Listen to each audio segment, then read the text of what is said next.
A couple of folks who are absent today. Mr. Supervisor Anderson was excused, and I see that Chairman Bartlett, who's often with us, is not here either, maybe attending the county WCA conference. So anyway, we still have a quorum, so we'll proceed with the meeting.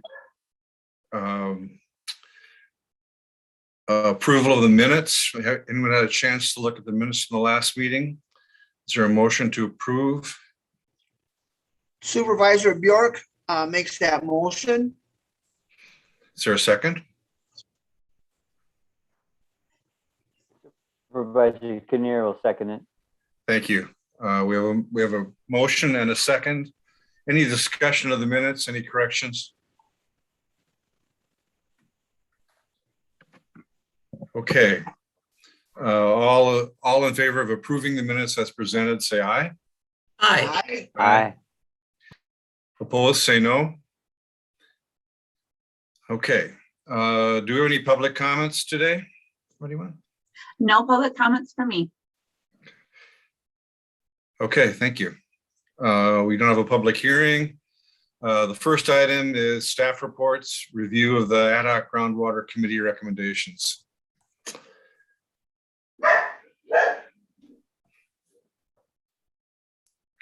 Chase, is yours. Yep, if you'd like, I can just highlight a couple things there that I included in blue. Based on the last time we provided the report, we tried to establish a timeline for the completion of a few things, and we've been able to do that. Looking at our groundwater well water viewer for the website, I was able to meet with Nick and review any public records requests, other privacy concerns. He provided a couple suggestions, and we're in the process of updating that. So that way, once that web viewer goes live, we have all of our thoughts and homework done in case there's a public records request or how to respond to any privacy concerns, which most of which we had already anticipated. So it was nice though to have Corp Counsel review that and provide some assurity for us. If you want to scroll down, Tom, to the next page. We did provide a presentation to the Town of Colfax Planning Commission last Wednesday night. And I believe I saw through emails that you all may have been provided a link to that YouTube video of my presentation, along with primarily Heather Wood here in our office conducting that. So it was a good meeting. I think there was a lot of good questions, and hopefully there's some more productivity to come out of that. I think Colfax seems to have a vested interest in continuing monitoring. So I think we'll continue our working relationship with them in the future. Tom, if you want to go down one more, I think we've got one more thing there. So we did obtain additional water test kits from the Water and Environmental Analysis Lab out of Stevens Point. So we have those available here now. Most of the communication that's going out now is the primary contact for groundwater and private well concerns in the county is going to be filtered through Heather Wood here in our office. Should any of those concerns or questions regarding private well test or information be related directly to public health or a public health impact, then we've established that with KT and public health that we would forward those inquiries on to them. But in general, most of the water quality and groundwater program is going to be coming through our office here. So we do have additional sample kits. We're in the processing of providing some better advertising, whether that's through the website update, but also we're considering putting together a small packet for each township to provide that information to help spread that word. And then, that would be our advertising. The last thing that kind of transpired since I updated this report, and I would say it's very related, is due to some unexpected situations and a lot of the workload in public health, KT had asked if we could assist them in collecting some water samples for some of the transient non-community wells in the county or in the surrounding area. There were 4 wells that needed to be collected by September 30th to stay on a time frame required by DNR. And we were able to step up and help her do that and complete those well tests. So there were 4 wells that were being tested quarterly because they put new wells in or new well installs on properties. Typically they were, a bar, a restaurant, someplace or a business that's on private well versus a community well. And they're required to be tested for bacteria. And we did get the results back already and they all came back safe. So that's a good news for those well owners, but it's also reassured us that we took the samples correctly. So that's good. Other than that, I would say we're plugging along with the website update, including that well water viewer, with the work involved with redistricting and some of land records services needed for that. The well water viewer will be updated as that time allows. But again, as according to our timeline, we should have everything up and running by the end of the year. So with that, I guess I'll take any other questions or discussion. Any questions for Chase? Yes, Mr. Diane. Chairman, Diane. just a comment, Chase, the health department is up to its eyeballs and then some. So I just wanted to say thank you for stepping in to assist. That's an important step. I appreciate it. I'm sure we all do. Yeah, you're Yes. welcome. Yep. Mike, come here. This is a comment. It's good job, Chase, but it's a comment for the PR&D members. I think if the second to last one says establish a water resources council to provide ongoing collaboration on water quality and quantity issues with interested shareholders. And the recommendation is a PR&D committee should consider how to structure this proposal council for success. Kind of we're getting towards the end of where other people might pay attention to this groundwater study. I would hate to lose momentum, but it's something I think we need to start considering. We have a lot of people out there that are extremely interested still.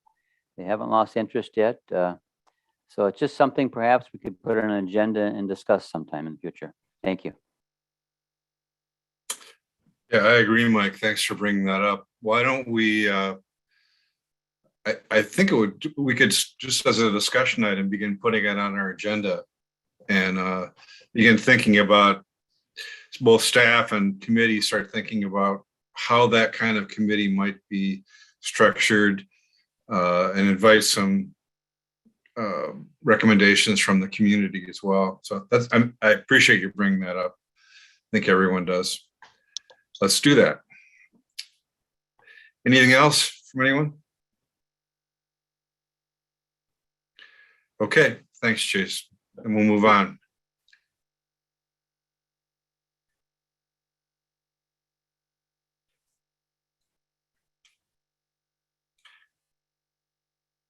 Consideration of, so we're down to number 8, consideration of actions to be taken by the committee. A, review and take action on certified survey map located in Government Lot 2 and Government Lot 3, Town of Red Cedar. Tom? Sure. Thank you, Mr. Chair. Good morning, everyone. So what you have in your packet here is a staff report and some other supporting documentation. A certified survey map was submitted to the county for review. Typically, these CSMs are reviewed by both the surveyor's office and the zoning office, and we sign off on those. But this one is slightly different. We've had at least one similar to this come in the past few years. Don't know if you remember it or not. It was actually just about 4 or 5 months ago in town of Red Cedar. So I'll just go through this and explain why it's coming before the committee this morning. So the applicant is Lois DB. She is not with us, but Lori DB has joined the meeting. She's representing Lois. So if there's any questions of her when I'm through, feel free to bring her into the conversation as well. So we are in section 6, town of Red Cedar. They're proposing a 4.62 acre CSM. The zoning of the parcel currently is R2, not looking to rezone or anything. What they're doing is dividing the property into 2 new lots. So Lois owns, again, about 4.6 acres. She wants to create a 2-lot CSM. Of course, it has to comply with Chapter 16 of the subdivision ordinance. Typically, like I said, I review these in zoning, but this one is different in that it crosses the exterior boundary of Falls Country Estates, which is a recorded subdivision plat. So it requires approval by this committee. Wisconsin statute 236.3414 DM requires that any CSM that crosses the exterior boundary of a recorded plat must be approved in the same manner as a final plat of a subdivision. So that's why you're seeing this. And I'll provide a little more documentation to show how all this fits together. Maybe I should just jump into that now. So here's the application, and you would have received all this in your packet. So here's the new certified survey map that's being proposed. This really highlights what's going on here. So if you can see where my hand is, this is an existing certified survey map lot. And then this purple shaded, if you will, area represents Falls Country Estates. So Lois owns lot 24 of a plat, and then she owns a certified survey map next to it here. And what she wants to do is join all these together and then divide them into 2 lots. So if we go back up to the survey map, this is what it is. So here's lot 24 where my hand is, part of the plat. So she's taking all of lot 24 and then a part of outlot 1 of a certified survey map number 2747 and making a parcel in here that's roughly 2.48 acres. And then she's going to lop off another lot number 2 over here that's roughly 2 acres. Access to lot 1, of course, lot 1 has direct frontage on a public street out here, 540th Street. Lot number 2 originally caught my eye as how are you going to access? We're creating a landlocked parcel, but she does own lands to the south down here that she can use to access this lot. The surveyor put a note on here about that contiguous ownership, and if lot 2 is ever conveyed as a separate parcel, breaking the contiguity, then an easement will be required. So that's kind of it in a nutshell. Again, the reason this committee needs to see this is because we're altering the exterior boundary of this recorded subdivision plat. So this certified survey map by law, by statute, needs to be approved in the same manner as a plat.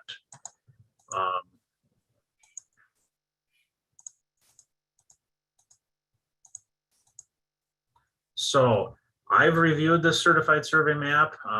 Bob Colson has also reviewed this before the transition. I went over this with Ann yesterday, and as far as we're concerned, this certified survey map meets all the requirements of not only chapter 16 of the county land division ordinance, but also chapter 13 of our comprehensive zoning ordinance. It meets AE7 Wisconsin Administrative Code and all applicable sections of state statute. So at this point, I'm recommending approval of this certified survey map. If there's any questions of me, I would be glad to answer those. And again, Lori DB is on the call. So if you have any specific questions of her regarding the property, feel free to ask. I'll turn this back over to you, Tom. We are looking for action on this. And again, the recommendation would be approval of this map. Okay, thank you. Any questions, Mr. Carlson? Ms. DB, do you have any comments you want to make, or looks pretty self-explanatory? Yeah, pretty self-explanatory. My brother lives right next door to my mother, Lois. And so any questions about access to that property, it's really being divided between myself and my brother. I live across the street on 540th, and he lives right next to my mom. So he's taking lot 2, I'm taking lot 1. So. Okay. Pretty straightforward. Thank you. Any questions from the committee? Could I have a motion on this to approve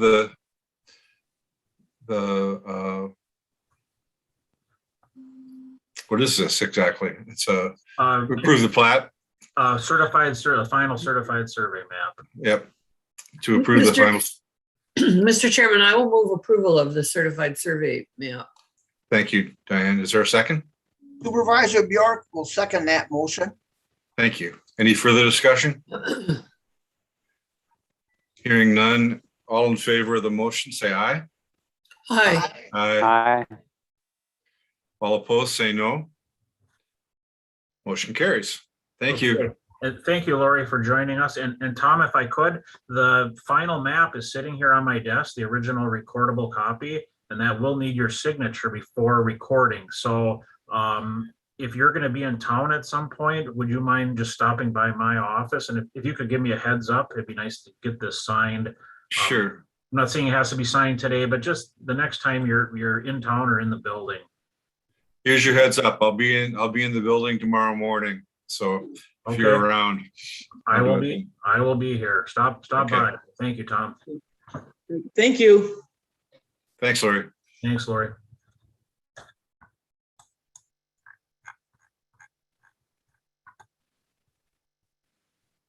Item B, review and take action on Meadows Edge Townhomes final plat. Mr. Carlson? Yes, thank you, Mr. Chair.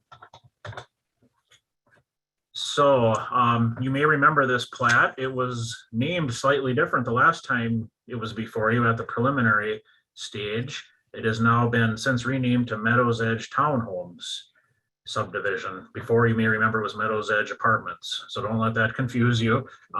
So again, it's Tony and Ellie Tanner are the owners, developers of this property. And they along with their surveyor and engineer have produced the final plat, which we've spent the last month and a half or so reviewing. So it is before you now for action. By statute, we have a 60-day time period in which to make a decision. We can either approve, deny, or conditionally approve. So we need to do one of those things today. The 60 days will expire before our next meeting on October 12th. So it's imperative we take action today. So just a little background, and we went through this before. I'll just go through it fairly quick. But they have roughly a 24-acre parcel in the town of Elk Mound. They're desiring to make 10 multifamily residential lots in there. They're going to own these and rent those out. At least that's my understanding. Ellie Tanner, one of the owners, is on the call with us. So when we're finished, if you have any questions, you can certainly bring her into the conversation as well, or she may be able to clarify something that I can't. So the property is located along 620th Avenue, approximately 2¼ miles west of State Highway 40. We have a railroad. So let me just get down. So here's the plat that you all would have received in your packet. So it's bounded on the north by a railroad. It has a small amount of town road frontage right here where they're bringing in a private street. It's bounded on the west by a certified survey map. And of course, we have I-94 on the southerly edge of it. So back up to my staff report.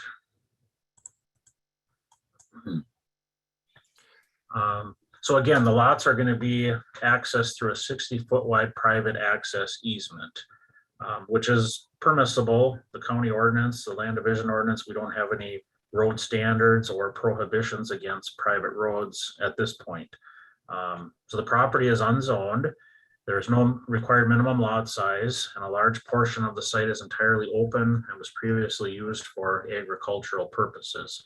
Even though it is unzoned, there is a small portion of the plat that's impacted by shoreland zoning. So that's what this line is here. There's a small intermittent stream just off the property, and the 300-foot offset from that does encumber part of lots 1, 2, and 3. So there is a note on the plat here about any improvements in this area. Permits, at least the zoning office will need to be contacted for permits in that area. So there are wetlands on the property, and the preferred land use according to the Dunn County comp plan is ag residential. So it fits our comp plan. The PR&D committee has approved this, the preliminary plat back in June. And again, I mentioned about the name change here. The town of Elk Mound has reviewed and approved the final plat at their meeting on June 17th. I'm going to scroll down. I have a copy of their meeting minutes here. They had a special board meeting on June 17th, and you can see the plat was approved at that meeting. So the town of Elk Mound is on board with this. As of the date when I drafted this report, which was back on September 14th, I had not received correspondence from plat review down in Madison. I was certainly expecting that prior to the meeting today. yesterday I followed up with plat review. I hadn't heard back from the surveyor after an email request. So I called plat review, talked to the director, Renee Powers, and she told me that the plat was submitted. They have completed their initial review. There are some very minor technical items that they need revised on the plat. One thing she mentioned is they need correspondence from the local municipality, basically a letter certifying that the private road as shown on the plat is allowed by their local ordinance.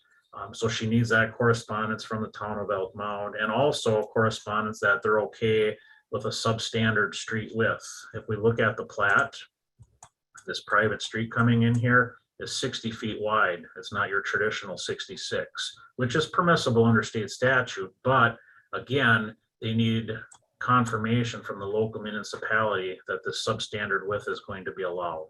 So she's waiting mainly on that item and a few other just minor technical things. As of this morning, we do not have certification by the state. So again, when I put this together, I was anticipating that certification. We don't have it. So the recommendation is still correct what I have on here. I'm recommending approval. Everyone here at the county has looked this plat over. We feel it meets all of our requirements.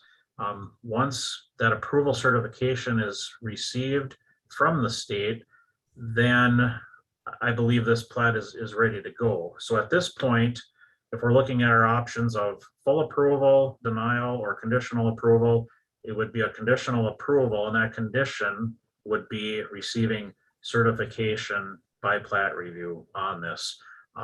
When I put this together, my last sentence, I said within 14 calendar days. I would respectfully redact that statement. I just think it's better to leave it open-ended for the fact that, number one, the state does by statute on a final plat, they have a 30-day time window in which to make a decision. But that 30-day time window can be extended by mutual agreement between them and the developer. And that may in fact happen. And I hate to pigeonhole this committee into a 14-day window if in fact the state and the developer may extend the state's 30-day time period by mutual agreement. So again, I'm going to respectfully revise my recommendation right now to read that we should conditionally approve this plat with the condition being we receive certification of the plat by the state plat review. So that's all I have to add on this. Let me just make sure I didn't miss anything in the packet. You all received, I guess one thing I do want to bring up. So with my vacation and the deadline to get the packet out, and then I received some revisions after the packet had went out, I had sent you all, I think it was last Friday, the surveyor made some minor revisions to the plat at my request. And I just want to highlight what those are in case you hadn't had a chance to look at that. So there were 4 items here.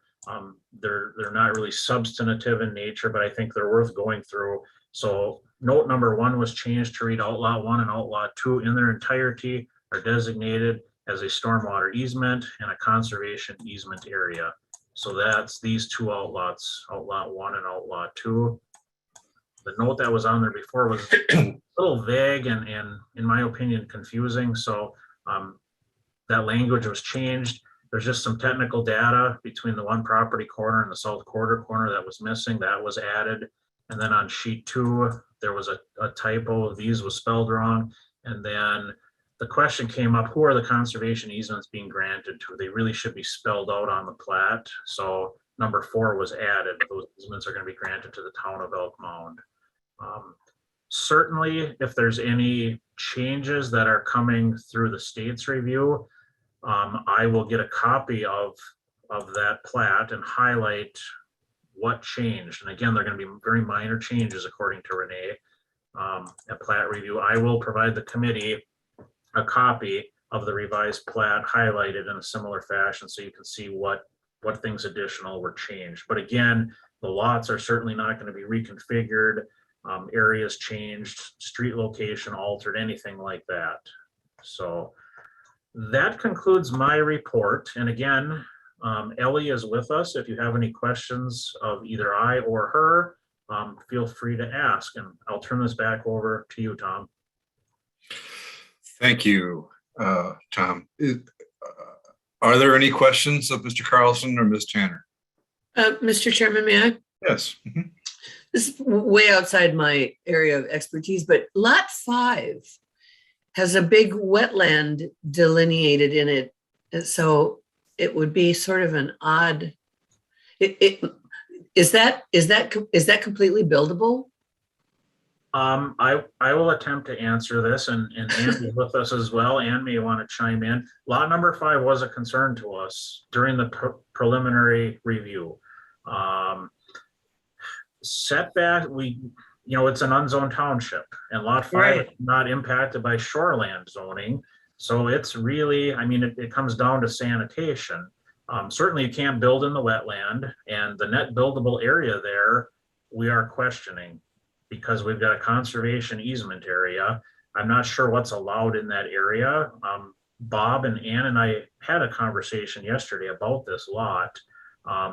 Perhaps the sanitation, the sewer system would be allowed to be placed in that area. I don't know. Certainly the wetland can't be developed. And by the time you put a substantial building footprint in there and a sewer system, it doesn't leave you a lot of room. But at this point, we're making presumptions on how big the building is going to be. And, that's just something that, the developer will have to be aware of. Lot number 5 has got some limitations. Certainly, nobody's denying that. I know there was talk, the surveyor communicated with me at one time shortly after the preliminary that there was a possibility they were going to explore filling in some or all of that wetland. And then when this came in, getting permits and, certainly doing it properly.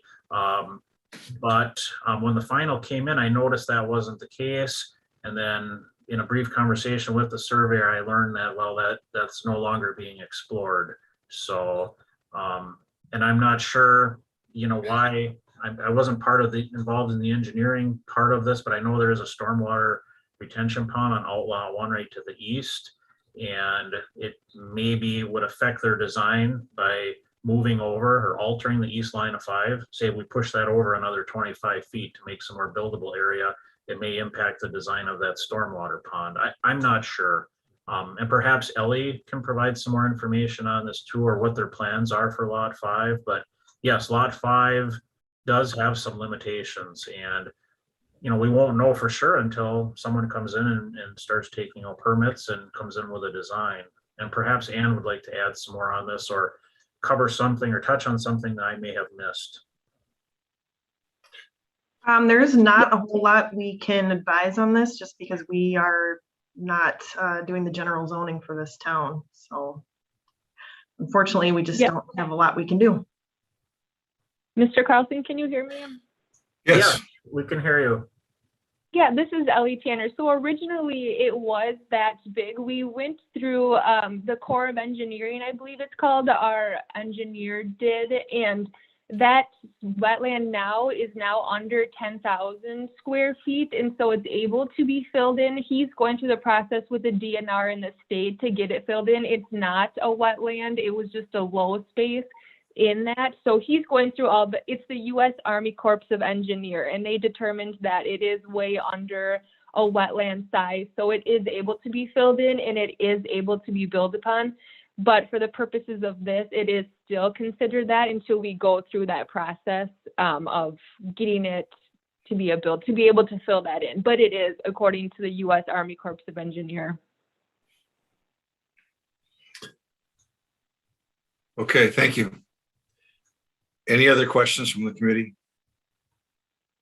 Mr. Quinn, Yes.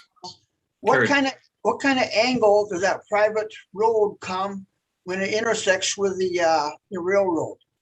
Because if you don't come at a proper angle, it's awfully hard to kind of, as you get older, turn your neck to look for like any trains coming. It looks like it's not coming at a 90-degree angle or whatever. It looks more like a curve. Could they expound on that? Anyone? Good question. I mean, I can just show the intersection here, if you will. You know, presuming the town road here is running more or less east-west, it's a couple degrees off. The railroad, according to the bearing on here, is 61 degrees. So it's coming in, yes, at quite an angle. It's not a nice, I guess maybe your question, Gary, is if I'm leaving lot 9 and driving out here, I get out to the town road and I want to turn right. Is that your concern? That am I going to be able to see a train coming here? I guess nobody's denying that intersection is very close to the railroad. But the county really doesn't, I guess I'm looking at this from a permitting perspective, and maybe Tanny or Ellie can expand on this.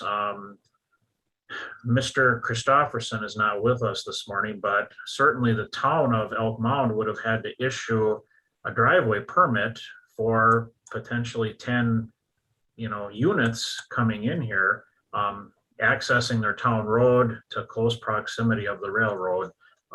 Again, the county really doesn't have any jurisdiction here as far as access. It would be a town of Elk Mound issue as far as issuing the driveway for this private road. Ellie, can you expand any more on this, or were there discussions with the town as far as, I guess, could you answer the question? Do you have an approved driveway permit for this? Is the town okay with this? I would assume so. There was some conversation about it back and forth with Mark Erickson, the engineer. It does appear to be close based on this plat, but when you're driving it, it's down a little bit. I mean, it's no different than anybody else coming down the road farther up. It looks close, but it is quite a bit back. I wish I could comment on it in terms of feet or yards or whatever, but even my husband was driving the dump truck the other day, and it could be a full dump truck and load trailer back on that road. I mean, it is quite a ways, is what I'm trying to say.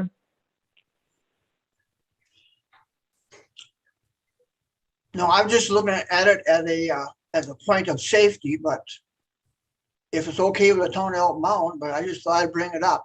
Yeah, I think it's a good point, Gary. And they are kind of locked into this area just because they only have 240 feet of frontage on that town road. I mean, they could push it a little bit west. Of course, then it would impact lot 1. I don't know.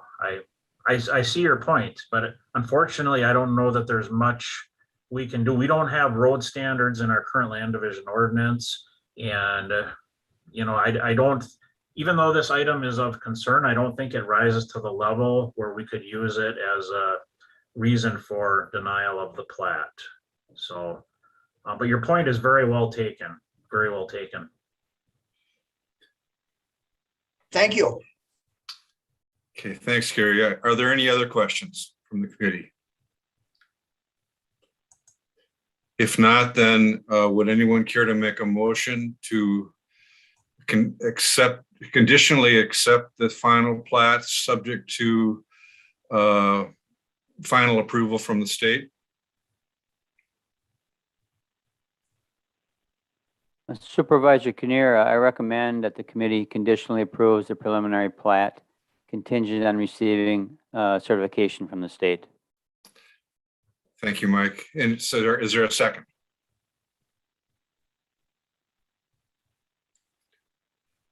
I'll second it. Tom Quinn. So we have a motion and a second. Any further discussion? All in favor of the motion I presented, say aye. Aye. Aye. Opposed, say no. Motion carries. Thank you. Thank you, Ms. Tanner, for attending. Thank you. Thank you, Ellie, and you are free to leave the meeting if you so choose. Thank you. Okay, thank you.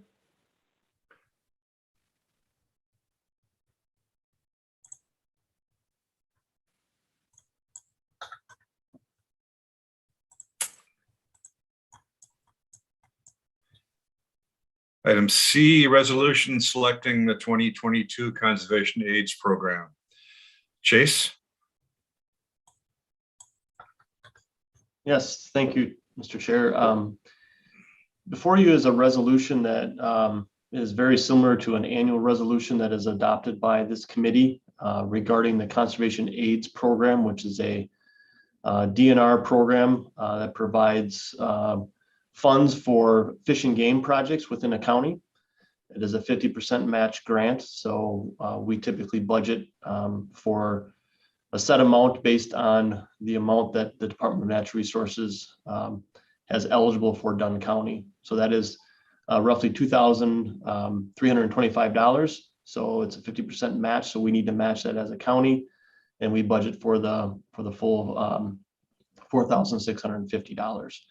So this year, looking forward to 2022, that grant application is due here in October, and the Alliance of Dunn County Conservation and Sports Clubs typically in the past has provided a recommendation for a project that these funds can be applied for and put on the landscape within the county. Typically, they go towards public properties, providing public access, improving habitat, other public facilities like the shooting ranges and other parks and that sort of thing. This for 2022, the recommendation is for some pollinator habitat on Dunn County properties. So currently we have a number of properties that our facilities department manages, including Lake Monoman Park, as well as some of the property immediately around the government center here, and as well as another property that's down by the highway shop in the town of Wogalley. There is a pollinator habitat project that was instituted there a few years ago, and it could use some maintenance. So basically the resolution before you is acknowledging the continued participation in this program. And then the specific projects regarding the grant would be for establishing or maintaining pollinator habitat on government or Dunn County owned property. Like I mentioned, to include the Wogalley property, to include Lake Monoman Park, as well as potential for offsetting some of the time and materials put into maintaining the property immediately around the government center. So I've been working with Scott Nobbyfeld with facilities to look at areas that maybe they mow or have an expense of maintaining, and could we offset that by establishing that to a different type of land use or cover type. So while that, those things need to be ironed out yet, the grant application is probably a likely first step. And to further make those decisions on specifically the property surrounding the government center here, those decisions will need to be presented to the facilities committee as well as the neighbors committee to look at how we manage some of those properties. So you will likely hear more about that in the future, but for this point in time, we need to make sure that we can find some funds to make those available. Should any of these projects fall through and not be pursued, we have the ability to amend our grant application and apply the funds to something else. So I guess at this point in time, this resolution is required to be adopted by this committee, and it does not need to go to full county board based on previous resolutions adopted most recently in 2011. So with that, I'd be happy to have a discussion or answer any questions. Any questions for Chase?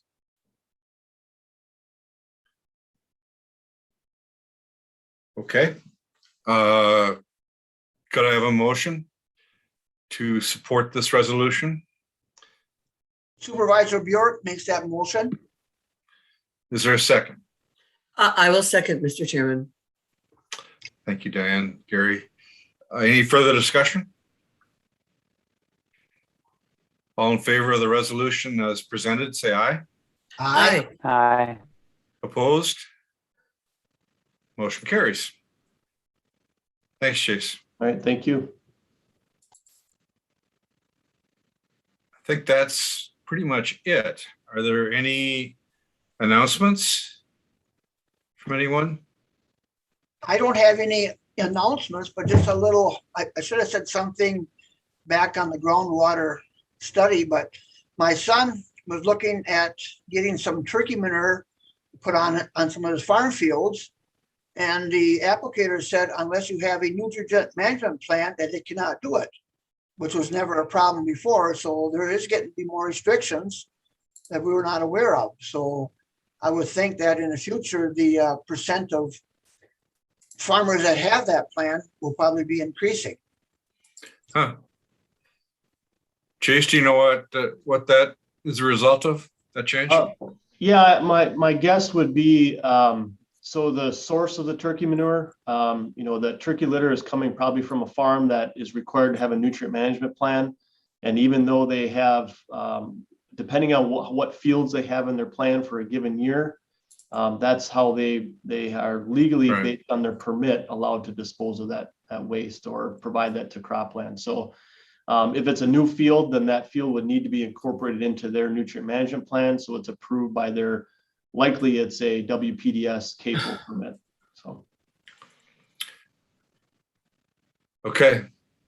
Any other announcements or questions? All right, then our next meeting is October 12th, and we'll adjourn for the day. Thanks, everybody. Nice short meeting. Thank you.